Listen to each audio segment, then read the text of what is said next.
Disliking guests is one of the most misunderstood social traits, often mislabeled as rudeness, antisocial behavior, or emotional coldness. When psychology shows it usually has very little to do with hating people and almost everything to do with how the brain processes space, control, routine, and emotional energy. For many individuals, the home is not just a place to sleep or eat. It is a neurological safe zone, an extension of the self where the nervous system finally powers down after navigating the outside world. And when guests enter that space, even welcome guests, the brain interprets it as an intrusion rather than a social opportunity. Psychologists describe this first mechanism as territorial stress and loss of control, because the home is where behavior becomes automatic and unfiltered, where movements follow familiar patterns, where silence and sound are predictable, and where control is effortless. But when guests arrive, that control evaporates. Furniture is used differently, noise levels change, routines are interrupted, and personal systems that usually run on autopilot suddenly require conscious monitoring, which forces the brain into alert mode instead of rest mode. For people sensitive to environmental control, this shift is not a preference issue. It is neurological, because their nervous system reads unpredictability as a threat, even when no actual danger exists. And so instead of feeling hospitable, they feel tense, guarded, and mentally overstimulated. The second psychological factor is emotional labor overload, a concept that explains why hosting drains certain people far more than it energizes them. Hosting is not just conversation. It is sustained social monitoring, where the brain tracks tone, timing, reactions, comfort, politeness, facial expressions, and emotional signals simultaneously. And for individuals with a lower tolerance for cognitive load, this constant monitoring becomes exhausting very quickly. Even enjoyable conversations require effort because the brain never fully switches off, and instead of feeling connected after guests leave, they feel depleted, flattened, and in need of recovery, not because the guests were unpleasant, but because the mental cost was too high. The third factor is heightened sensitivity to judgment, often rooted in evaluation anxiety, where the presence of guests activates a silent internal audit. Is the house clean enough? Is the food good enough? Am I acting normal? Do they feel comfortable? Are they judging my lifestyle, my habits, my space? Even when no one says a critical word, the brain fills in imagined evaluations, increasing self-focused attention, which psychology shows significantly raises stress and reduces enjoyment in social situations. Instead of relaxing into connection, the mind turns inward, scanning for flaws and mistakes, making hosting feel like a performance rather than a shared experience. The fourth reason many people hate having guests is a strong need for predictability and routine, something psychologists call structure dependence. For these individuals, routines are not boring habits, they are emotional regulation tools.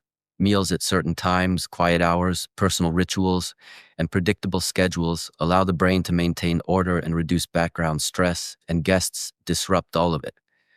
Conversations run longer than expected, meals shift, quiet disappears, personal time shrinks, and the day no longer follows its familiar rhythm.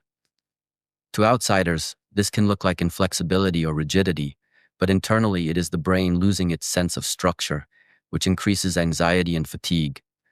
These individuals often enjoy socializing in controlled environments, like cafes or planned outings, but struggle when unpredictability enters their private space, because their emotional balance depends on order more than stimulation. The fifth and perhaps most important factor is the home as a decompression zone.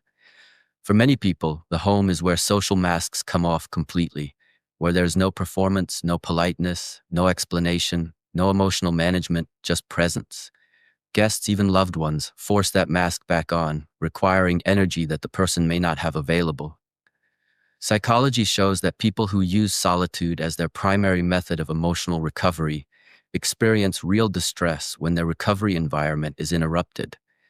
This is why some people enjoy guests outside the home, but resist them inside it, because the issue is not the people, it is the loss of recovery space.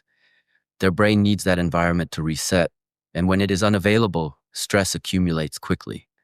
Over time, repeated experiences of hosting that end in exhaustion rather than enjoyment train the brain to associate guests with depletion, not connection, which explains why the dislike grows stronger with age or increased life stress. It is also important to understand that many people who hate having guests are highly empathetic, not socially deficient. They absorb emotional cues easily, feel responsible for others' comfort, and unconsciously manage group dynamics, which makes hosting far more demanding for them than for people who can emotionally disengage more easily. This empathy, combined with perfectionism or high self-standards, magnifies the mental workload of hosting, turning what others see as a casual visit into an intense cognitive experience. Cultural expectations often make this worse, because society frames hosting as a moral duty rather than an energetic choice, which causes guilt, shame, and self-criticism in people who simply have different neurological needs. Over time, they may withdraw, avoid invitations, or feel misunderstood, reinforcing the false narrative that something is wrong with them, when in reality their brain is prioritizing regulation over stimulation. It is also worth noting that disliking guests often increases during periods of burnout, anxiety, or emotional overload, because the brain's tolerance for additional input is already low, making any extra demand feel overwhelming. This explains why someone who once enjoyed hosting may suddenly dread it later in life, not because their personality changed, but because their nervous system capacity did. Understanding this psychology helps reframe the behavior from a character flaw into a boundary, a signal of how someone maintains mental balance. People who hate having guests are not rejecting connection. They are protecting equilibrium. They do not dislike people. They dislike the mental cost of hosting in an environment their brain associates with safety, rest, and control. When this difference is acknowledged, relationships improve, resentment decreases, and individuals can create social lives that fit their wiring instead of fighting it. The key is not forcing enjoyment where it does not naturally exist, but designing connection in ways that respect neurological needs, whether that means shorter visits, meeting outside the home, setting clear time boundaries, or simply allowing solitude without guilt. If this explanation resonated with you, if you've ever felt misunderstood for needing your space, or if you now understand someone in your life a little better, then this awareness alone can change how you relate to yourself and others. And if you want more content that breaks down human behavior through real psychology, neuroscience, and emotional insight, make sure you subscribe to the Knownsense, because here we don't label people as broken. We explain how the mind actually works, and that understanding is where clarity, compassion, and personal power begin.